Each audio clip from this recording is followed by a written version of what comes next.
Okay, welcome to Into the Channel podcast, primarily about women's football. Before we hit the pitch, if you enjoy the show or love women's football as much as your boys do, come kick it with us already. Subscribe, follow YouTube, Spotify, Apple Podcasts, wherever you like to watch or listen. Leave us a review over your favorite podcast app. Links to all of our socials in the show notes of this episode. I am your host, Dino DeCespedes, and as always, I'm joined by my co-host, Mr. Grant Engel. What is up, man? I'm feeling all right, buddy. I'm not going to let the opportunity pass me by. We've been waiting too long to crack these beers in the last few episodes. I've just been forgetting, so I'm just going to get into it right now. I'm ready to talk about what happened on match day 5, what we're looking forward to in match day 6. I'm ready to get it popping, if you will.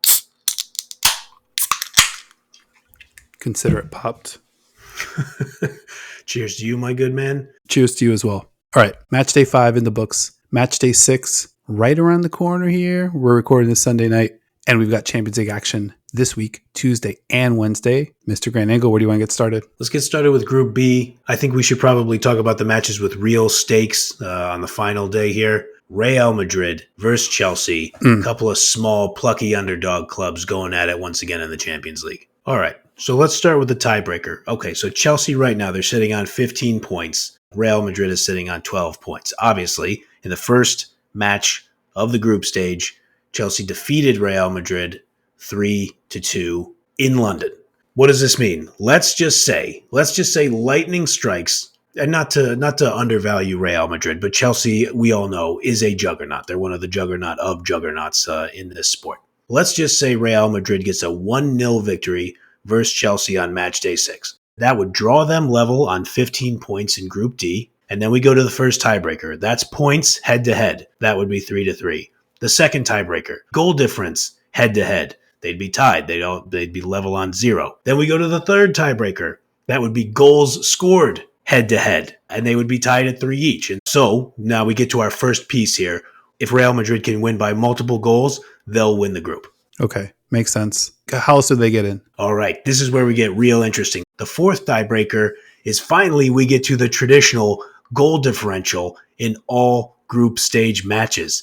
And miraculously, Real Madrid is already ahead of Chelsea 14-12 in goal differential in this group stage. In a group stage where we've seen the most elite clubs like Barcelona and Lyon, and Chelsea is, in that class, Barcelona and Lyon are way ahead on goal differential. Chelsea has not created that same distance, but Real Madrid, on the strength of beating Celtic 7-0 across their 2 matches, and then an additional 7-0 victory over Twente, they've been able to create that cushion, and it could come into play and win them a group. Yeah, that would be massive, obviously. And you look at match day 5, Madrid takes on Celtic. They get another 3-0 win there to kind of pad that number. And I think what struck me about Las Blancas is they're bringing tremendous firepower off the bench. Yeah. You look at the match against Celtic, it's Atenea in the 71st. It's Alba Redondo in the 78th. Caroline Moller in the 83rd. Teresa Abellera in the 84th. And they brought on Shayla Garcia, who had the assist on the Redondo header. So, I mean, this is huge firepower. Today versus Deportivo, they get another win. They bring on Signe Brun, Caroline Weir, Linda Caicedo, Naomi Feyer, Felipe Engeldahl. Those were their 5 subs. Let's go. Definitely not the Real Madrid of last year. And I think that's one thing that we've seen. Depth is really what is extending these leads. It's proven to be a huge differentiator. We'll get into like Wolfsburg, Roma later, but I think depth definitely played a factor there. I mean, obviously these 2 teams are going to lock up this week. They open up the proceedings Tuesday, 12:45 p.m. Eastern, 9:45 a.m. Pacific. What are you going to be looking out for? Well, I'm glad you mentioned Atenea del Castillo, because the announcer mentioned on the broadcast that she came back early from I believe a broken collarbone injury or a collarbone injury of some kind, which as soon as he announced that, I knew she was hurt. I didn't realize it was a broken collarbone. That's just the most Atenea type of shit that you could possibly imagine. Is that I'm pretty sure she just yelled at her collarbone and said, "You're done being injured now.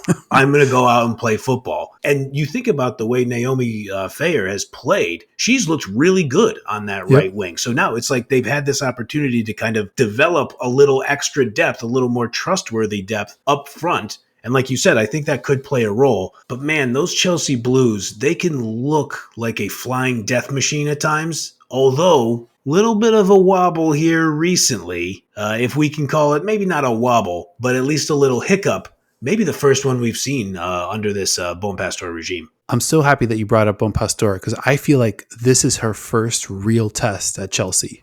Like, these three matchups, match day 5, this weekend, and now Madrid for the group. Yeah. Today versus Leicester, Bon Pastor makes 7 changes to the starting lineup. Now, Chelsea was able to dominate 28 shots to 2 versus Leicester, but I don't think the finishing was there. They weren't quite as sharp as they were against FC Twente.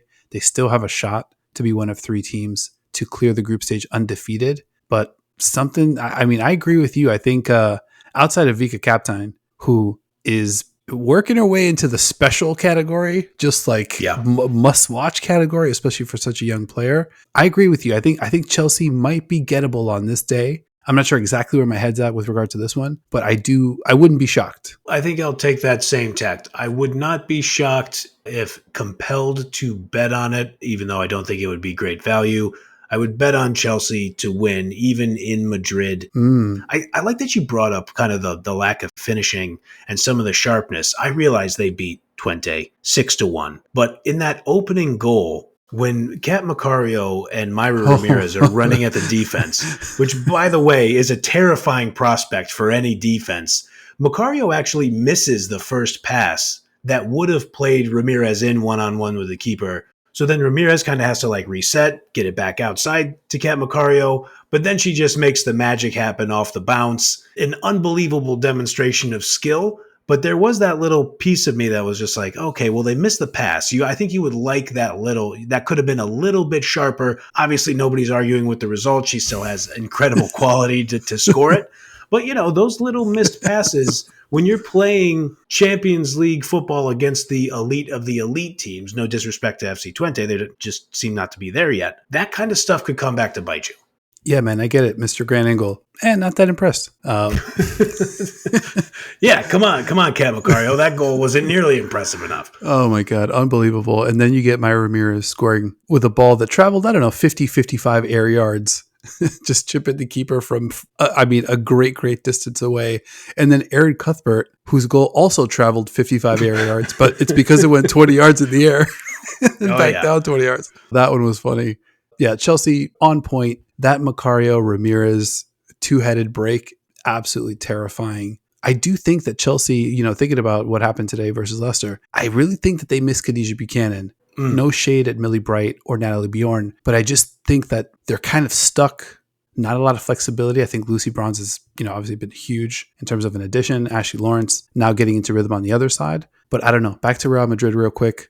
Their scoring ability is really heating up. Like you look at Senior Bruin. Yeah. I just shouted in my notes, the Punisher, because not only does she finish, but she just is angry at the ball and is angry at the net and is angry at the air in between those two. And she just kind of wants to take it out on folks. And then Alba Redondo, she had a header, the one that I mentioned, the ball from Sheila Garcia. I'm not sure how she was able to generate that kind of power from that angle. It just should not have looked like that. Absolute professional goal scorer. One of my favorite players on the planet. And playing a crazy, crazy brand of football right now. Yeah, we call her professional goal scorer. You're so spot on about that header because she just figured out the way, what's the perfect angle, what's the perfect spot of my head to strike it with to generate that little extra bit of power. It's I think you can teach that, but I feel like people are largely born with it and then the ability to kind of teach themselves the rest. Yeah, it comes so easy to her. Yeah. Did we want to make a prediction? I know we said that we wouldn't. I feel like we've talked it out. I got a lot of stuff out of my system with regard to Chelsea Madrid. I feel like I want to lean Madrid here. Wow. I'm going to say that Las Blancas claw out a draw. Give me 2-2. Okay. I like that. I will say 2-1 Chelsea. Chelsea gets a late winner. Madrid makes a real battle out of it, though. Love it. Okay. The other couple teams in Group B, FC Twente, Celtic, they'll face off at the same time slot, 12:45 p.m. Eastern. Not going to preview this one. Shout out to the two squads we enjoyed watching, but got to keep it moving. Let's shift gears. Group A. This one doesn't quite have the stakes I think we were looking for. Lyon, the only team to this point that's clinched the group. Wolfsburg, they earned their way in with a big, heartbreaking for your boy, 6-1. I almost lost count. 6-1 win over Roma. You called it. You were on it. Wolfsburg, they are who you thought they were.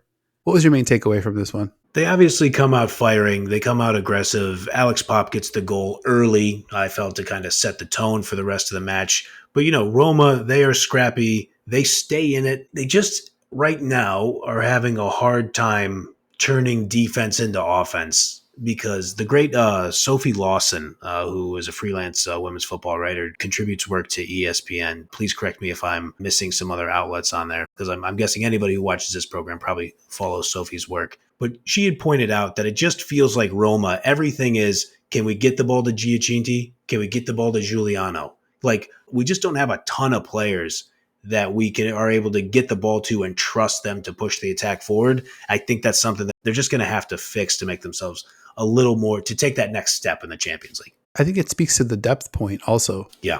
Not a lot of moves to go to there for Roma. They bring on Dragoni a little bit later to try to see if they could get some magic together there, but they're counting on, a good amount of older players. I think the first bit of my notes was, Elena Linari is limping off 3 minutes into the game. Yeah. It's +1 degree Celsius at kickoff, and Wolfsburg hits the post I think twice in the first 2 minutes to kind of just set the tone. And it's like, oh shit, now Linari's limping off, and I'm like, okay, this is going very, very badly. The Pop goal definitely felt like it's coming, but yeah, like you mentioned, Roma hung pretty tough.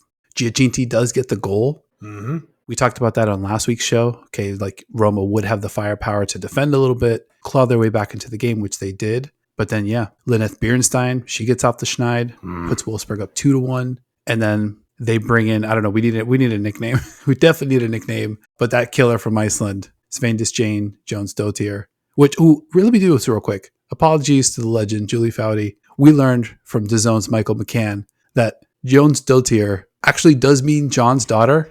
So Foudy had it right. Egg on my face. That's why she's a pro, and we're just out here doing our best. Just to be clear, wait, she was calling her John's daughter.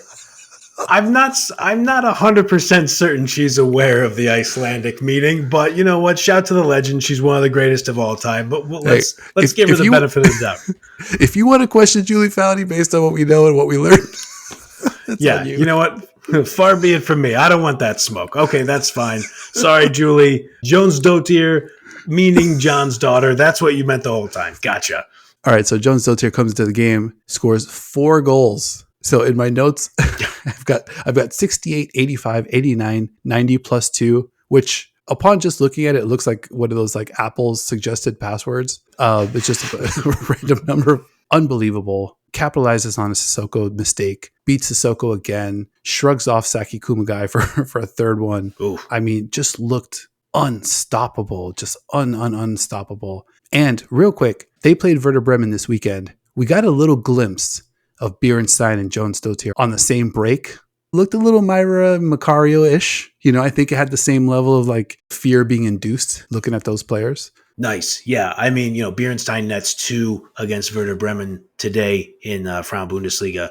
I mean, Jones Dottir was timing her runs so brilliantly in this match against Roma. They just had no answer for her as soon as she got onto the field. I mean, now if you pair her and you have Pop kind of maybe feeding in some passes, Endemann feeding in some passes with Bierenstein, everybody's kind of clicking. You mentioned Bierenstein gets off the Champions League schneid. I believe she did not. I think that might have been her first goal for Wolfsburg in the Champions League. Yep. I think if memory serves. So that's not terrifying for opponents or anything. They're now 3 wins on the spin in the Champions League, building confidence. And now you have the 23-year-old Icelandic powerhouse gaining confidence, and that snowball starts rolling downhill. Everybody, look out. 100%. Yeah, and I think you look at this matchup versus Lyon. I went back and checked out some of the numbers from the first one, Matchday 1. Mm-hmm. Lyon takes that one 2-0. When you look at how the goals were scored, one of them was a crazy Dumornay dime from distance that finds Wendy Renard in the box, kind of a little bit out of position, but there, smashes in a header. And then the second goal was Dumornay kind of running, on her way out of the box, getting fouled, running away from goal. Lyon earns the penalty, Haran gets the PK, and that's how you get to 2-0. Oh, I remember that now. Yeah. Okay, I know what you're talking about. Yeah. Wolfsburg brings on Sven Jane in the 77th, gets 14 minutes of action, gets a shot on target, 4 shot creating actions, made a difference late in that match. I think it's going to be something to look out for, but Lyon on the other side has just been dominant this season, combining the Premier League and the Champions League. They've won 15 of 16, the only blemish, a 0-0 draw at Paris FC. They're 68 goals for, 4 against. Come on now. Plus 64. That's ridiculous. They only give up 1 goal in 5 Champions League group stage matches. That's ridiculous as well. Wolfsburg, though, on a pretty good run as well. After that loss to Lyon, put together 7 straight wins. They've won 9 of 10, including that 3-1 win this morning over Werder Bremen. So I kind of wish this one had some stakes, but who knows? These could be 2 teams that meet each other down the line as well. Yeah, I mean, you never know. I think the key thing here is we'll be on lineup watch in the morning. We'll see what those look like an hour before the match. But yeah, even if they do rotate the squads a little bit and kind of, maybe hold something back, I think you'll still be able to glean something because like you mentioned, the depth is what kind of powers these big time teams. So we might see some of these players in important matches anyway. So I think it'll be a pretty nice matchup to round out the afternoon. Absolutely, yeah. And for Lyon, depth might be Amel Majri and Eugenie Sommer and just superstar players either way. It doesn't matter. Roma Galatasaray going down at the same time in the late slot. I might give this Roma Galatasaray match a watch. I mean, I think I'll catch it. I'll catch it on the delay. And quick PSA. I think going into next year's group stage, let's just make a pact, DAZN. No spoilers. Some of us are out here trying to watch these matches back to back, especially if we have a team in a specific group and there's another team. We've got to track these things at the same time. Let's uphold the drama. You do such a great job making this content available for streaming, right? Just push of a button couldn't be easier. Or at the very least, we've added this convention to everyday life. Mm-hmm. Hey, spoiler alert. Manchester City has gone up against St. Bolton. There you go. Not so hard, give me a chance to hit the mute button and we're off and running. I like it. I'm sure they'll heed that warning. I think that makes sense. Now, next year, if I understand correctly, they are converting the group stage into what I think they call the Swiss model. So it's going to be like this league play thing that they're doing that they were supposed to do in the Men's Champions League. I heard that they canceled the English Premier League and the Men's Champions League. I don't know what's I don't know what's happening in either of those. So I don't think they're playing any matches. I haven't heard anything about what's going on in those, so don't bother telling me if any scores are happening. But I do like the no spoilers, even if they're going to do that kind of league play model next year. DAZN, they're already looking out on not showing the scores like when we go into the front end to kind of like put on the games. So yeah, just that little extra heads up from the announcers. I think we'd be all set. Yep. Shout out DAZN. All right, man.